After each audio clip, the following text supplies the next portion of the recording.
Cool. So what I'll do in this talk today is kind of give you a high level overview of our machine learning stack and how we think about machine learning. And then what I'll do after that is real quickly go into the AWS console and for some of the higher level services that Marek mentioned, I can show you how easy it is to get started. So, as most of you hopefully know, we're seeing machine learning being increasingly used in a wide variety of applications and verticals. The contact center optimization was quite a hot topic for the last several years with very good startups kind of investing in the space. We're seeing a lot of startups who do workflow optimization like text extraction from documents, forecasting, things of that nature, and also a lot of cutting edge stuff for things like autonomous driving and robotics. At AWS and at Amazon, we have a saying that we like to work backwards from our customers, and one of the really nice things with machine learning is a lot of the cool organizations that we work with who are using our services.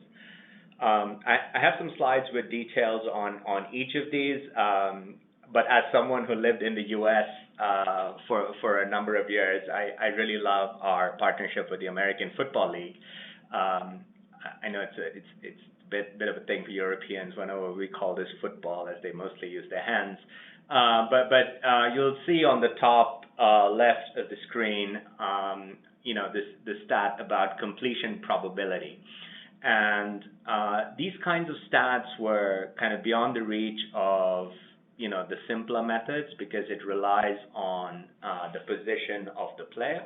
So I actually happen to know these players because this team that's dressed in green is the Philadelphia Eagles, and I lived in Philadelphia for a number of years. But this receiver here, Alshon Jeffrey, is the one who is going to try to catch the ball. Nick Foles here is the quarterback. He's going to throw the ball to this person. And we know based on their two positions that the completion probability is about 45%. But what's interesting and difficult about this is that it requires awareness of where every player is and where the ball is on the field. And that's really the power that our machine learning services like Recognition and Sagemaker are adding to the NFL. So we have a variety of cases in a variety of different industries, from healthcare and life sciences with Sana to optimizing cow diet with Tine. But I'll maybe skip over those details in favor of giving you an overview of the services. And of course, it's also worth mentioning that as a company, Amazon has been a pioneer in machine learning, and not just talking about it, but really, really using it to power the heart of our business. So on the very left, you have an example of a recommendation system. So for those of you who use Amazon, we try to suggest the right products that you might find useful. Moving more to the middle, we have Amazon Echo, which uses state-of-the-art speech recognition and natural language understanding to understand the user's requests. And we have a whole suite of IoT and AI and ML services powering our drone tech.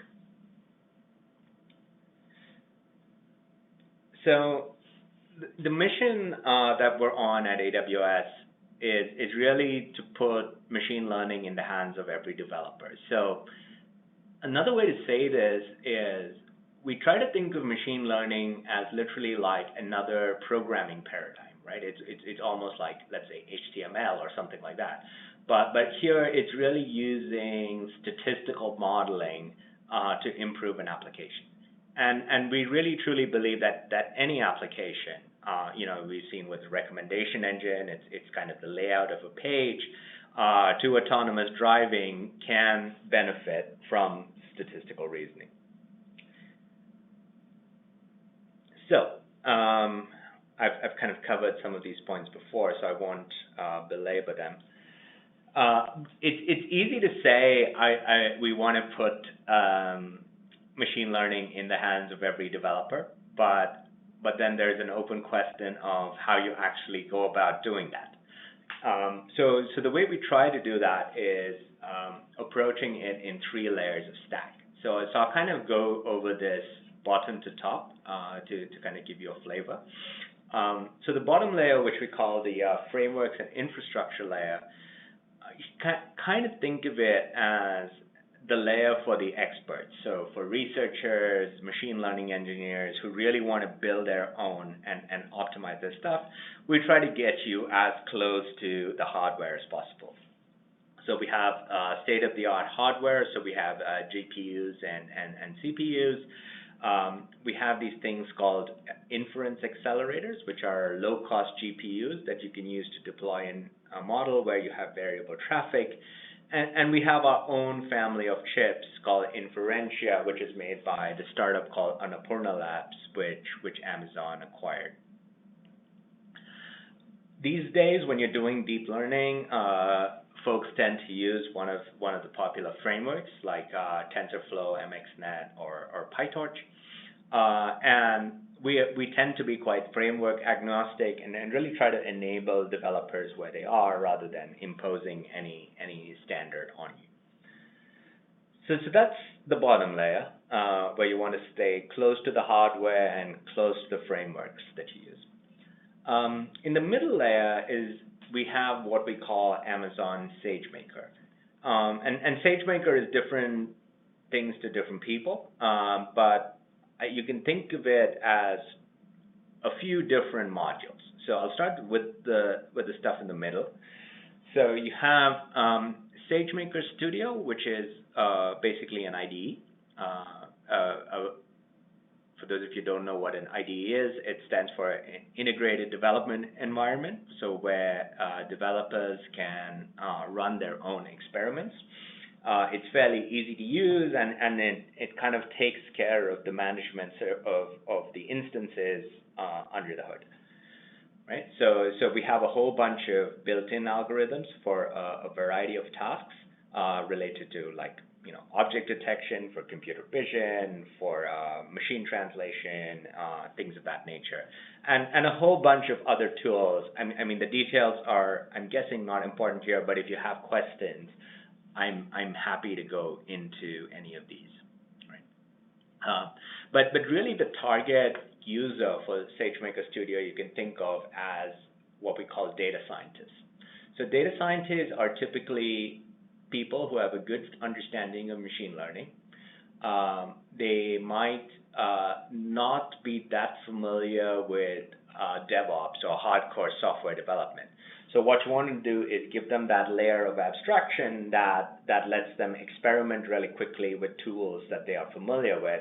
And a lot of these data scientists tend to standardize on notebooks. And Sagemaker is really targeted at that. Another piece of Sagemaker that's really interesting is ground truth. So for those of you who are familiar with machine learning, this should be obvious, but for those who aren't, the way machine learning works is basically you need a set of examples and you need to know what the answers are. So the simple example is, does this image contain a cat? So you need hundreds of thousands of images, some with cats and some without cats, and then the machine learning algorithm will be able to figure it out. Ground truth is built on Amazon's Mechanical Turk. So the idea being that you can find individuals who are willing to label these images at a very, very low cost. What we've done at AWS is make the interface really easy so that you can say, hey, I'd like these 1,000 images labeled cat or no cat, and then under this, behind the scenes, you get access to this workforce around the world who will label those images for you.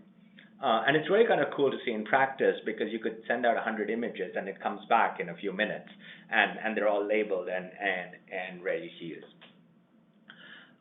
You don't just have to use Amazon Mechanical Turk. So for like more sophisticated tasks like I don't know, labeling medical images and things of that nature where privacy is a concern and expertise is a concern, you can make sure that this data is labeled by your private workforce, who might be medical doctors or people of that nature. So that's kind of a high-level overview of the middle layer. At the very top, we have what we call the fully managed AI services. And these are things where Amazon has trained these services with some amount of our own data, but you can also still perform some customization with your own, right? And it's a very broad offering, and I'll show you demos of this shortly. So we have a vision service, Amazon Recognition. This basically does object detection, celebrity identification, things of that nature, and I'll show you a demo shortly.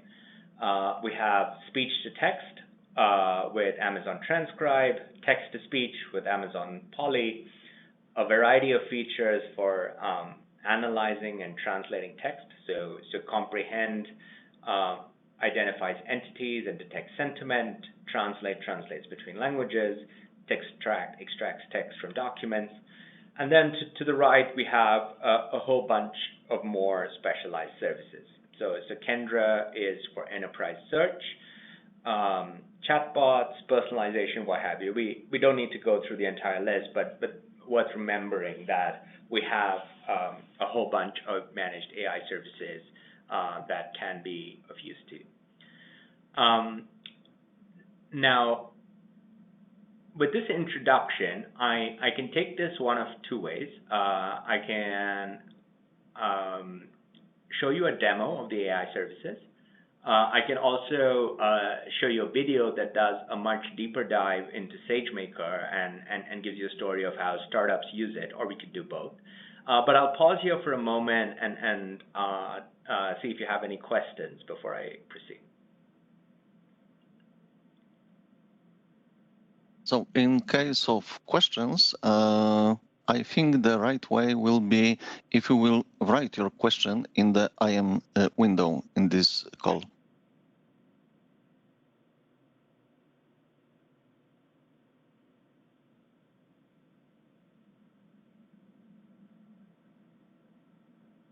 So I think there are no questions at this moment. All right. So Marek, so how would you suggest we go? Let me see how we're doing for time. So I can do. So we can go. We can try a deep dive with SageMaker, or I can go for a high-level overview of our AI services. Maybe starting with the AI services because they're a bit simpler. Definitely, yes. And then if we have time, we can do something around SageMaker. Does that sound good? Definitely that option, please, because the intention of this call, of this webinar, is to give a perspective what kind of the services could be used within the AWS AI challenge, and there is a variety of them. So please go through all of them in the first line. Sounds good. All right. So,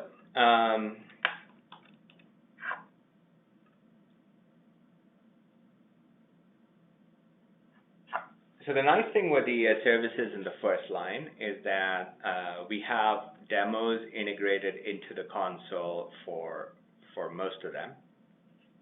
So so recognition is our service for object detection, and here you'll see this image being analyzed, right? So you can see that with this within this rectangle, it's a person. Sorry, was there a question?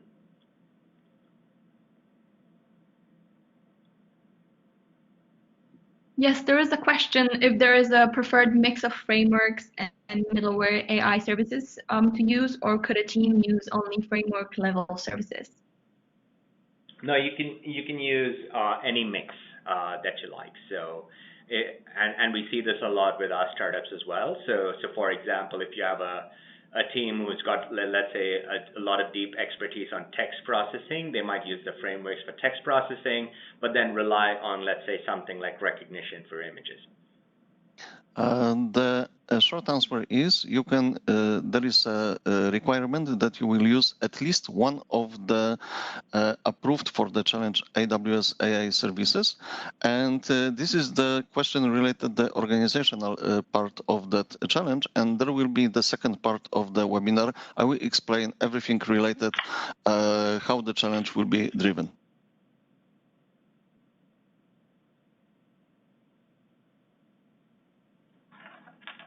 Cool. And you can see that, you know, it also detects the cars and other standard objects. So just changing to another image, you know, so you get things like buildings, metropolis, high rise, and other features detected in the skyscape. So that's recognition. I'm trying to see if there's, yeah, so, you know, a good one is use cases for moderation, face detection, like, so if you're trying to create your library of images for your family or friends, you can use that as well. Or we have companies who, one really cool use case was taking photos of people at marathons. So, you know, you have hundreds of photographs and you want to find which photograph is yours. You could use recognition for that. Celebrity identification, so identifying famous people. Well, this is Jeff, our CEO, but it also identifies actors and those kinds of people too. And then comparison, right? So sometimes you don't know who someone is, like in the marathon situation, but rather you want to find out, are there any pictures of me? So you upload one photo of yourself, and then it finds other photos in the library that are similar to you. So that's recognition. Let me just go back. Yeah, services. So you'll see all our machine learning services listed here.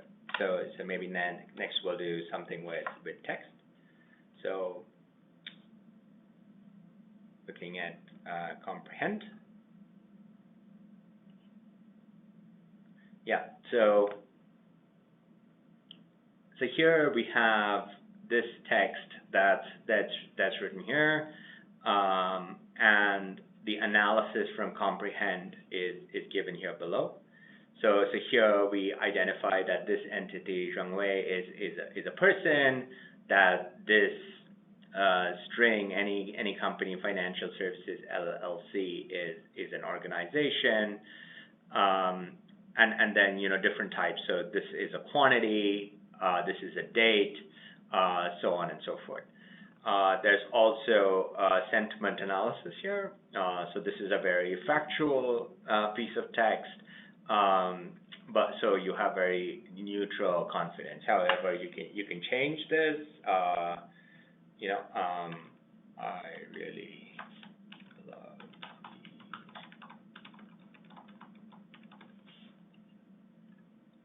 you don't have to love this, just an example. But you'll see now that it's you know, detected that this piece of text has quite positive sentiment. Yeah, so that's comprehend, language understanding. So similarly, we have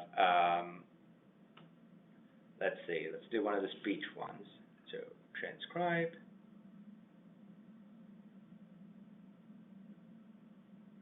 Probably doesn't have a demo, or does it? Oh yeah. So I'll say something. Hello, my name is Nikhil. Did that work? No. Hello, my name is Nikhil. All right, good enough. It got my name wrong, but there you go. So that's text transcription.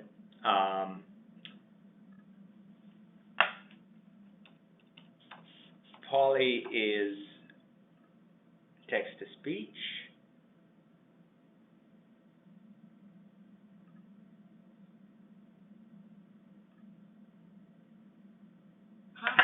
My name is Joanna. I will read any text you type here. Yes, so this poly and related text, speech to text, is kind of the technology underlying Alexa. Now, obviously, the voices here are not. You can change the voices and get, let's say a Hi, I'm Matthew. I will read any text you type here. And basically, the more training data you have, the higher the quality of the voice that you'll get. All right, so going down the list, so we have text tracks.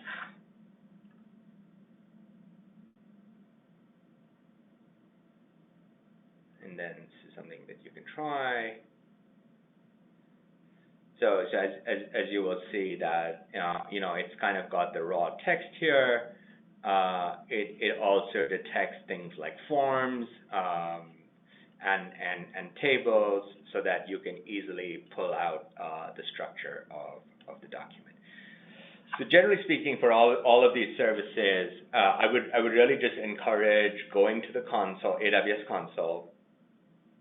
Just kind of find the services. They're all listed under our machine learning services, and for not all of them, but for the top level ones, you usually have a demo. Let me check forecast because it may be the case that we don't have a demo for this. Yeah, so we don't have a demo here. So generally speaking, for forecasting, personalization, and for Sagemaker, we don't have integrated demos because they all require some data, and then you train on that data, right? And you find examples in GitHub. So typically, the way you might have heard me mention notebooks a few times. So you will find these notebooks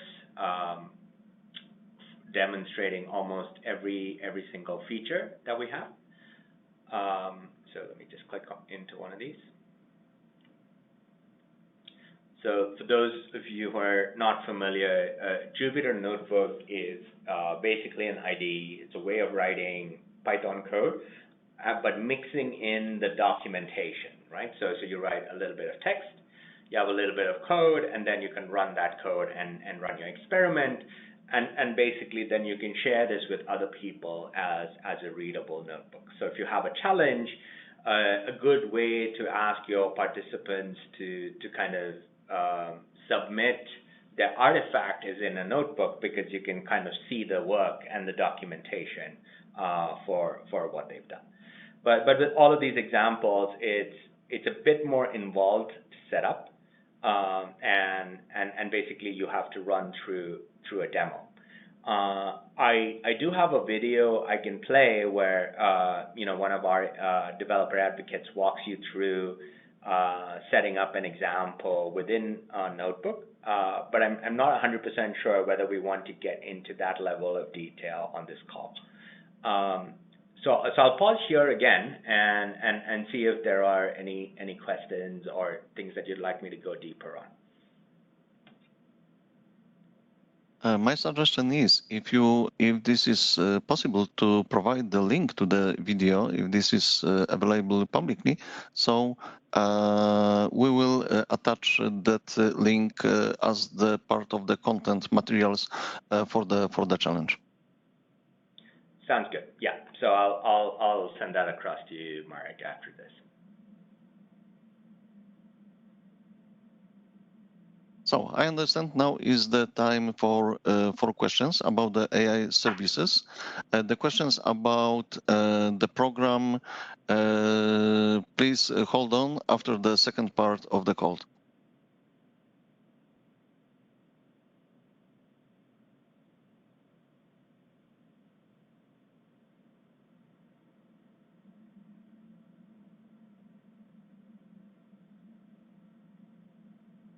Okay.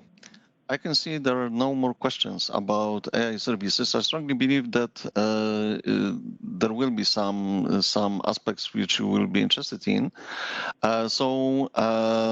When I will describe how the program will be executed, so the part of it is also the concept for the office hours, technical office hours, which will be led by our solution architect. So there will be that will be exactly the moment and the best formula to ask us about the technical things related to AI services. So. I understand that was a brief description for all the AI services which we have. That doesn't make sense to go to deeper perspective for this call. Nikhil, if that's all from your side, please confirm. Yes, that is all from me.